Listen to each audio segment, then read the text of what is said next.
আসসালামু আলাইকুম। সবাই কেমন আছেন? দেশ এবং বিদেশে যে যেখান থেকে বসে আমার ভিডিওটি দেখছেন, আশা করি আল্লাহ তাআলার অশেষ রহমতে সবাই অনেক অনেক বেশি ভালো আছেন। আলহামদুলিল্লাহ আমরাও ভালো আছি। আখির সংসার চ্যানেল থেকে আমি আখি বরাবরের মতো আবারও আপনাদের মাঝে আরও একটা ভিডিও নিয়ে উপস্থিত হয়ে গেলাম।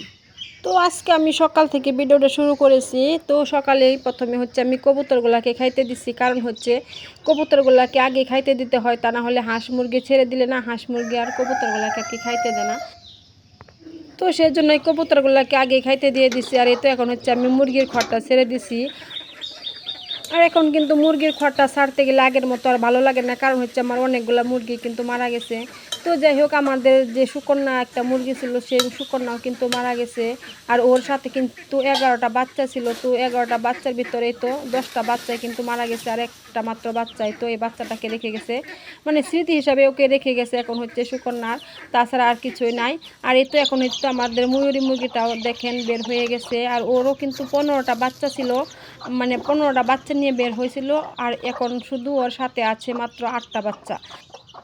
আর আমাদের সুকন্যাকে কিন্তু প্রায় অনেকেই চিনেন, কারণ সুকন্যা প্রথম প্রথম মা হয়েছিল, তখন আমি একটা ভিডিও দিয়েছিলাম। সবাই কিন্তু সেই ভিডিওটা দেখে সুকন্যার নামটা কিন্তু অনেক পছন্দ করছে, সেজন্যই আর কি বলে দিলাম। আর এই তো এখানে আরেকটা মুরগি আছে, মাত্র 4টা বাচ্চা আছে ওর সাথে। ও কালো ফুটফুটে একটা মুরগি।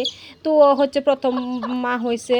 তো যাই হোক, আর ওকেও কিন্তু অনেকগুলো ডিম দিয়ে বসানো হয়েছিল, আর ও মাত্র মানে 4টা বাচ্চা উঠেছে। তো এদিকে তো আমার হাঁসগুলাকেও ছেড়ে দিলাম। চৈত্রি মাসে কিন্তু বিলে এক ফোঁটা পানিও নেই। আর হাঁসগুলার দেখেন কী চেহারা হয়েছে, একদম লাল হয়ে গেছে।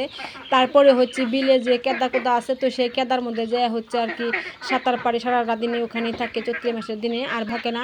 তো হাঁসগুলা কিন্তু মাসাল্লাহ এখনও ডিম দিচ্ছে, মানে কয়েকদিন আর কি বাদ যায়, তারপরে আবার ডিম দিয়ে এরকম করে আর কি ডিম পাড়তেছে। আর এদিকে দেখেন তো আমার ছোটো হাঁসগুলো মাসাল্লাহ অনেকটা বড় হয়ে গেছে। তা আর ওরাও কিন্তু এখনও পানিতে যাইতে পারে নাই, কারণ চৈত্রি মাসের খরায় না আমাদের বিল একদম শুকিয়ে গেছে, বিলে কোনো পানি নাই। সেই জন্য ওদেরকে বাড়িতে রাখতেছি, আর ওদেরকে বাড়িতে রেখে আর কি 3 বেলা খাইতে দিছি। তো যাই হোক, আজকে এই পর্যন্ত।